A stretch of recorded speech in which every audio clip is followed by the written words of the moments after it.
Hello everyone, and thank you for watching Fayetteville Public Utilities Channel 6. I'm Sarah Mack-Young, and today in our studio we have Josh Caray with us, and we're super excited with the trash pandas.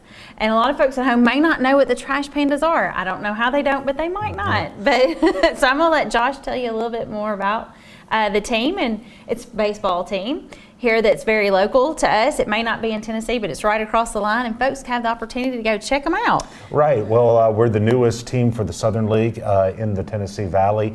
About 5 years ago, the Huntsville Stars left town. They went to Biloxi, Mississippi, where they still are today. And so that left a void in North Alabama, and that's where the Trash Pandas come in. We're the AA affiliate of the Angels organization, and we begin play this year. April 15th will be our first ball game, at home at least, and it will be played at the brand new Toyota Field, which is going to be 7,500 seat capacity. We're planning on drawing 700,000 people to our ballpark this season between baseball, festivals, as well as concerts, things of that nature. And it's going to be a big boom, not just for entertainment dollars, but also for the local economy. And it's also going to give folks around here a chance to see some minor league baseball as well. Absolutely. Well, Josh, before we get started and we talk a little bit more about the team and we talk about the location and what folks are going to be able to see this summer, let's talk a little bit about you. Tell folks at home a little bit about yourself. Well, sure. I'm a 15-year veteran of the broadcast industry, sports broadcasting. If the name sounds familiar, yes, my dad is the late Skip Caray, longtime voice of the Atlanta Braves. My grandfather was Harry Caray, who was with the Cubs, the Cardinals, as well as a couple of other teams. He's in the National Baseball Hall of Fame, and then my brother Chip is currently a TV broadcaster for the Braves. So that's my background, but before I came down here, I was actually up on Long Island, where I was the voice for Stony Brook University. I did their football and men's basketball games, and on top of that, I also did games for the Hudson Valley Renegades of the New York Penn League. So it's good to be back in the South. I'm from Atlanta originally, and I don't miss those cold winters, to say the least.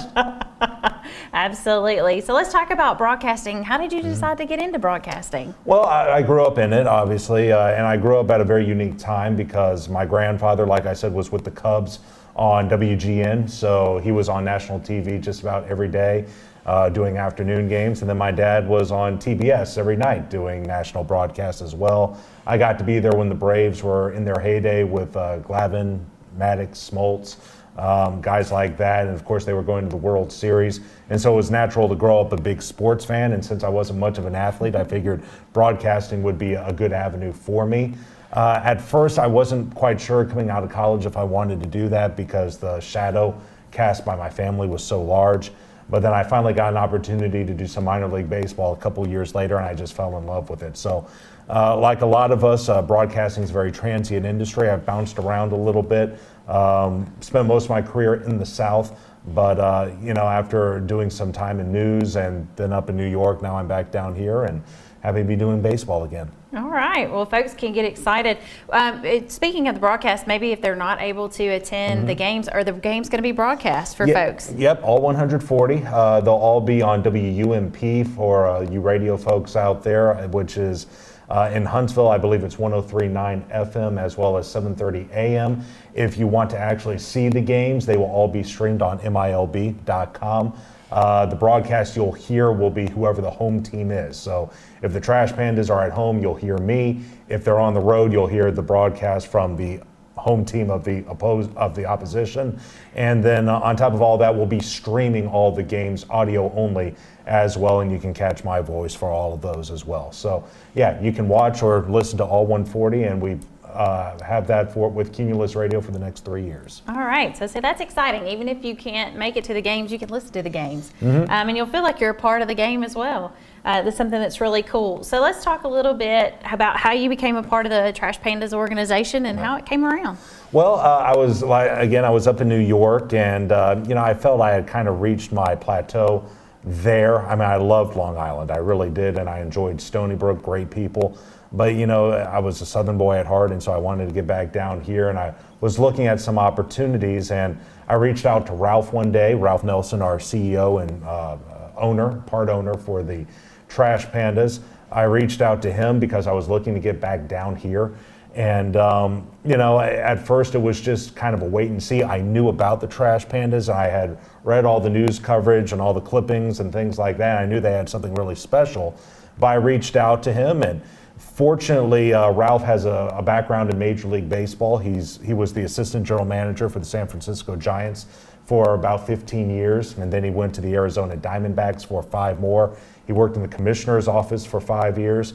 And so he had a Major League Baseball background, and he knew about my family. He had known my dad very well, and I didn't know that. But when I reached out to him, he picked up on my name instantly. And we started talking, we had a meeting, and he fell in love with the idea instantly.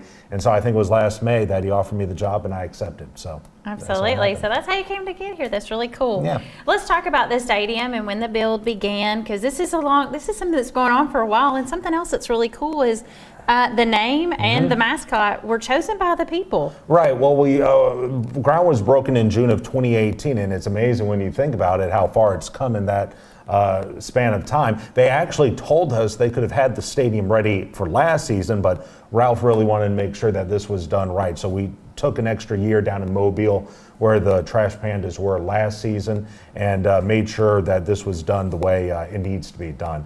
But yeah, we broke ground in June, and it's been a tremendous job by all the construction companies involved getting that thing built. We're probably still about 2 or 3 weeks away from finishing the construction. Once that happens, the inspectors will go in, they'll do what they need to do for about another 2 or 3 weeks. We plan on moving in March 1st. So it's going to be pretty quick, and we're going to be a little stressed out doing it. But as that stadium was being built, you know, you can only show the stadium so much.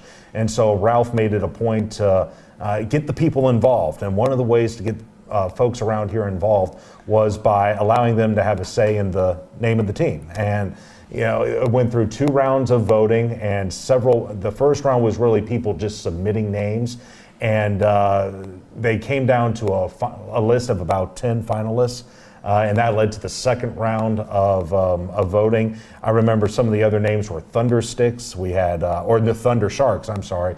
We also had Glowworms, we had Moon Possums, which was my personal favorite.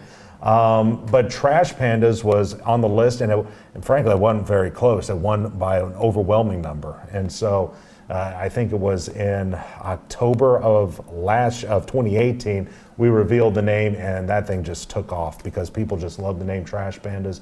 They love I think people enjoy sports teams that don't take themselves so seriously, and we certainly don't. And a name like Trash Pandas really, I think, tickles a lot of people, and it's taken off. Absolutely. The mascot, it's a great mascot. You know, and I actually saw where you've named them mascots. So you can tell everybody a little bit about his name and then how that came to be. Well, yeah, we did the similar thing with the name of the team. His name is Sprocket, and he is available for parties and group outings and things like that if anyone's interested. But we did pretty much the same thing. We did 2 rounds of voting. We had some people write in names. The only difference is, as an organization, we chose a couple of names. We really relied on our marketing firm to help us out with that. And it got down to another 5 finalists, I think, this time. We allowed the fans to vote, and this time it was Sprocket that won. And of course, it makes a lot of sense when you consider Arsenal and NASA and what, you know, the Rocket community means to the city of Huntsville and North Alabama as a whole. And so, yeah, we unveiled that at the Christmas tree lighting down in Huntsville this past December, and he's a popular item. You know, and it's funny because in minor league baseball, players come and go, but one of the consistents is your mascot. So he's going to be a very, very big part of our organization going forward, getting his face out there and making sure that when people see him, they know the Trash Pandas are here. Absolutely. Well, let's talk a little bit about the team. I know I've seen where they've named Jay Bell as the manager. Sure. So let's talk about the manager and let's talk about some of the team. Okay, well, Jay Bell, 18-year big leaguer, has a tremendous history. Jay played for the Pirates and the Diamondbacks. Those were his 2 main teams, played for a couple of others. But what he's probably most known for any of you Braves fans out there, I know there are a lot of them, is that he was the shortstop for the Pirates when Francisco Cabrera had that big 2-run single to win the 92 NLCS. He's the guy ranging deep in the hole at short trying to knock the ball down. But he was there, and then about 10 years later, He was on the Diamondbacks when they won the 2001 World Series. In fact, he scored the game-winning run to end the World Series. So those are his probably two biggest claims to fame. He won a Gold Glove. He actually snapped Ozzie Smith's streak of 13 consecutive Gold Gloves in the National League. So I know he's very proud of that. He went to 2 All-Star games, if I'm not mistaken. So he's got quite a background. He retired, I believe, in 2003, moved into coaching, worked his way up. For the last 3 years, he's been the Yankees organization, where he's taken all of his teams to the playoffs. So we hope he continues the good work here. He's a great guy. I got to meet him and drive him around a little bit a couple of weeks ago. He's going to be a great member to our community. And yeah, be sure you go say hi to him because he's as friendly as they come. Awesome, that's great. Let's talk a little bit about the bullpen. What can we expect from the bullpen, and then also the infield and outfielders? Well, right now we don't know a whole lot about players just because they got to get to spring training first. The way it works kind of in minor league baseball is when players show up to spring training, it's like an open tryout for everybody. And, you know, the only players who are really guaranteed spots are those big-time heavy hitter players that they have, like Mike Trout or Anthony Rendon. Obviously, those guys will play for the Angels this season. But everyone else, they basically go out there, they play, and from what the managers and the general managers and all these people see, they decide, okay, this guy belongs in A-ball, this guy belongs in AA, this guy should be in the majors, this guy should be in AAA. And so we're not going to really know until about late March who's going to be on the team. But if there's any indication, having looked at the Angels minor league system, I think the team will be decent. I think they'll be pretty good. And who knows, with Jay's leadership, they may be more than that. But, you know, a lot of those guys are working their way through the system. A lot of the guys at AA will be 20-some-odd years old, in their early 20s or so. So they're going to be young, they're going to be wide-eyed, they're going to be excited, and they should be great for our fans who are trying to get to know them a little bit as well. Absolutely. So we talked about this a little bit on the front end, and we might want to go back over it. What is a AA affiliate? Sure. Folks at home may not understand that there are different levels of that and what that looks like. Sure. So the way it works in minor league baseball, they call it a farm system, and you know it's like it's like climbing a ladder because you have the very bottom level and then you got the top.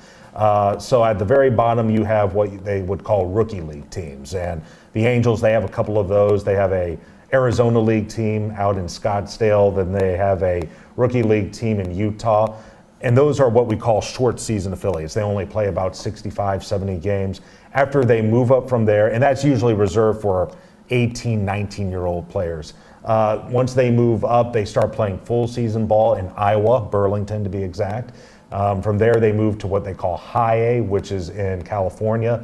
And then AA is us. We're the Trash Pandas. I really think it's the best level of minor league baseball because so many of the guys, they're so young and they're so excited to be on their journey to the major leagues. When they come here, they're playing hard. They're happy to be there. And certainly they want to move up at some point. But they're so thrilled to be getting the chance to chase their dream that they're thrilled just for the opportunity. And, you know, AA is really where you start to separate the men from the boys a little bit. A-ball and lower, it's really all about development. A lot of guys, you know, they find out they can't hit a curveball, and that's where their progress really ends. AA is where you start to figure out that, you know, you've got some prospects in the system. So that's where AA is, then AAA is in Salt Lake City, Utah. And then once you get through AAA, then you're at the major league level. So this is really where you start to see the cream of the crop when it comes to minor league baseball. Absolutely. And I think, folks, if you're watching baseball and you hear that they'll tell you about a player that's been called up from the minors, and this is the minors. That's what they're talking about. Yeah, they're being called up from the minors. That's exactly what it is. And it's not uncommon anymore for a major league player to be called up directly from AA. You know, AAA is interesting because it's really a place where guys who have already played Major League Baseball but weren't able to make the Major League roster, that's where they go to really keep their skills sharp in case they're needed at the Major League level. A lot of those guys, they're a little older. They're probably in their early 30s at this point. They've been around the block a little bit. The guys who are at AA haven't done that yet, but they still have the skill set to where they could be at the Major League level one day. And if there's an immediate need at the Major League level, teams don't have a problem going into AA and snatching them up and the next day you could see them playing a Major League Baseball game. Absolutely. So you're going to get an opportunity to see some folks play that have a good possibility that they won't stay there very long. Oh yeah, and let's not kid ourselves. These guys, they don't want to be here too long. they want to move up, like anyone else. And I think what's cool about it is when you look back to the Huntsville Stars, they were an athletics affiliate for a long time. They had Mark McGuire, they had Jose Canseco, they had Terry Steinbach. I mean, some really good players come through Huntsville, and I think that was 1985, 88, 89, 90. The A's were in the World Series every year, and you got to see those guys who were just in Huntsville a few years before now playing in the World Series. And that's really the cool part, is you'll be able to see these guys play now, and then 2 years later you'll say, I remember when he came through my ballpark. And it won't just be for the Angels, it'll also be for all the other opponents who come in here, like the Braves affiliate, the Rays affiliate, the Cubs affiliate. They'll all make their way through here as well, and you'll get to see the best of what those systems have to offer. So it's a really cool time. If you love the game of baseball, this is going to be a great way for you to go see some good baseball. A good baseball, and at a reasonable price as well. In fact, we're going to put single game tickets on sale probably in the next month or so. That'll range anywhere from $8 to $12. So if you got a family of four, that's minimum $32 just to get into the ballpark. And then once you're there, obviously we'll have a lot of things available for you for fun and food as well. But that's a pretty hard price to beat. I mean, you look at a lot of these major league prices, it's tough for a typical family to go out to a ball game. This allows us to expose baseball to a community that hasn't had one in a while, and really get to pass the game of baseball on to another generation. Absolutely. And you talked a little bit about that, and that was something that I wanted to ask you, was about the ticket information. You know, talked about the single game tickets. Everybody should be watching the website, I assume. Tell folks that website. Website is trashpandasbaseball.com. We're updating it on a consistent basis, giving people the latest information about our ball club. There's also Twitter, which is at Trash Pandas. You can follow us there. We also have a Facebook page, and we got a great social media team. They're constantly updating stuff. So be sure to go check that on a regular basis, and you'll have the latest information on what we're doing. Absolutely. Season tickets, are they still available? Are there still some packages available? Yes, we do. We have about 100 season tickets remaining. About that, this just to tell you how excited people are. We originally put 1,500 season tickets on sale, I believe November 2018, and those sold out within about 3 or 4 months. And then the response was so positive, they decided to add another 500 to that, and we've sold 4 of that 500. So there's still about 100 of those remaining. We do have mini ticket plans on sale right now. We began selling those this past November of 2019. We've sold, I believe, about 400 of those. Those are a lot more flexible. That's 23 games as opposed to 70, so you don't have to bog yourself down and make sure you go to every home game. I know that's hard for a lot of people. So you have a chance for 23 games, all of them. We have 3 different packages. They each include weekends, they each include holidays, so you're not really missing anything with whatever plan you choose. And again, go to our website, trashpandasbaseball.com. More information will be there, and if it still doesn't make sense, give our office a call. They'll be happy to help you along. Absolutely. Let's talk a little bit as well. Tell us something that's unique about Toyota Field. It's new besides that, but what's something that's unique about it? You know what? I'll tell you one thing we're doing is obviously this is a big military area with Arsenal and everything. We have a section down the left field line, and it's going to be it's in the left field corner, and if you work your way down from the top of the bleacher on the way down, it's only about 5 rows out that way. The seats dwindle all the way down to that first row, and there's only 1 seat in that first row. And that seat is going to be empty throughout the entire season. That's going to be for our MIA folks, the people missing in action overseas who haven't made their way home. And so we're going to leave that seat open throughout the entire season. And that's just our way to say thank you to all of our military folks and all they do every single day. Absolutely. You talked a little bit about this too, but are we going to see a turf or are we going to see a grass field? What can we expect? You know what? It's going to be a grass field, and you know what? Those don't come around very often anymore. The field I worked on when I was in Hudson Valley was an artificial surface, and it didn't require a lot of maintenance, so I get it. I get why a lot of people do that, but we're going to go old school. We'll have a grass field. We'll have a full tarp, so when it rains, we'll have to pull that thing out. So it's going to be a natural grass field, and I think the purists like me will enjoy that. Absolutely. Let's talk a little bit about what folks can expect at the games this year. Sure. Well, obviously, baseball's a funny thing. It's not for everyone. It's not a sport that, especially in today's day and age, it's hard to get people to sit down for 3 hours and focus on baseball. So one thing that minor league baseball, not just us, but the industry as a whole has to do is find a way to keep fans engaged. And so getting to the ballpark, I tell people it's not so much a stadium as it is a carnival with a diamond in the middle. And so when we bring people into the ballpark, we want them to know there's something for everyone. Yeah, you'll have the game going on, but there'll be restaurants, there'll be brew houses, there will be a kids zone. We'll have in-between inning games and contests to keep fans laughing and keep them excited. We'll have races. We'll, of course, have promotional tents throughout the stadium for people to look around and peruse and things like that. If you want to go with your buddy and have a drink at our rock porch, that's open as well.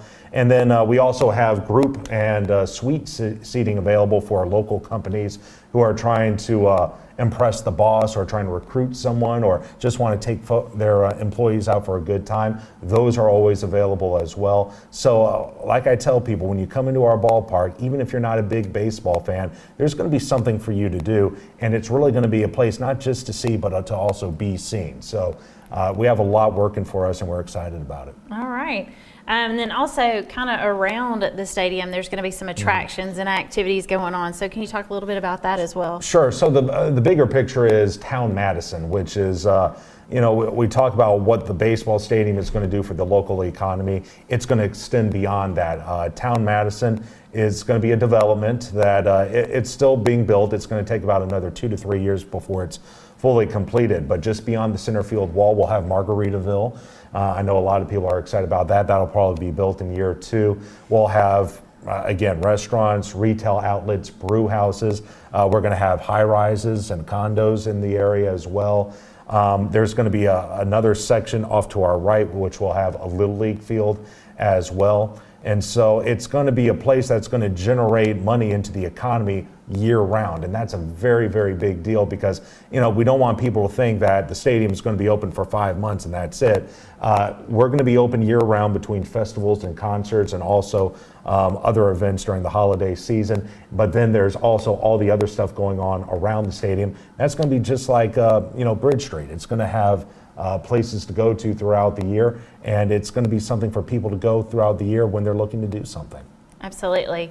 The concerts and festivals and things, there'll be lots of promotions for those, and there will be lots of information out. But, we kind of told folks if you wanted to go online, you could go online and look, or you could look at the website or look at social media, but we never gave them the phone number. And we've never told them exactly where the stadium is. Yeah, well, it is, first off, the number is 256-325-1403. Again, 256-325-1403. And as always, again, you can go online to trashpandasbaseball.com for more information. As for, I'm sorry, what was the other question you asked? Where the park is located. Where the park is located, okay. If you're taking 565 headed to Decatur, so if you're here in Fayetteville and you take 231, 565 to Decatur, it's right there off to the left. Take Wall Triana, loop on around. You can also get off at Zert Road, and that'll hook you on in as well. So that's what's even better about the ballpark is as soon as the ball game is over, you're right back on the highway and you're on your way back home. And one thing I love about this area compared to Atlanta, there's a lot of room at night, so you can you don't have to worry about traffic as much. That's going to be available as well. Absolutely. So this is a great opportunity for folks at home. It's an awesome opportunity for them to come out and see some baseball, some good baseball. but also see some folks that you're going to see maybe in a couple of years go, hey, I saw them playing in Huntsville, and now they're playing in the big leagues. Yeah, and what's so great about this area, it's such a great baseball area. I mean, people really enjoy the game of baseball here, and it's really a shame that they went 5 years without a minor league team. But what we're doing now, and what's so important, is we're now passing the game on to another generation. There are groups of, 8, 9, 10-year-olds who haven't seen professional baseball, and so they don't know what it's about. This is a great way to expose them to it. We're going to create generations of fans, and we're excited to be a part of it. Absolutely. Make some memories. Yes, That's sir. the other thing. Make some family memories. As Josh said, we're looking at a ticket range price for a family of 4, anywhere starting down as low as $32 and up. Yeah, $32 and up. And of course, again, we'll have options available for any of you companies out there that are looking to take your employees out for a good time, or if you're recruiting someone, or if the boss is in town. We have suites available. We have group opportunities as well. We still have advertising opportunities if anyone's excited about that. So be sure to call us at 256-325-1403 for more information about that, or go online to trashpandasbaseball.com. Absolutely. Well, Josh, it's been a pleasure having you in the studio. We've been speaking with Josh Caray with the Rocket City Trash Pandas and learning more about Trash Pandas baseball. And we hope folks at home will go out and check the website out or give them a call. We appreciate you coming in today to talk to us, Josh, and we appreciate you, our viewers, for watching FPU's Channel 6, and we'll see you back in here next time.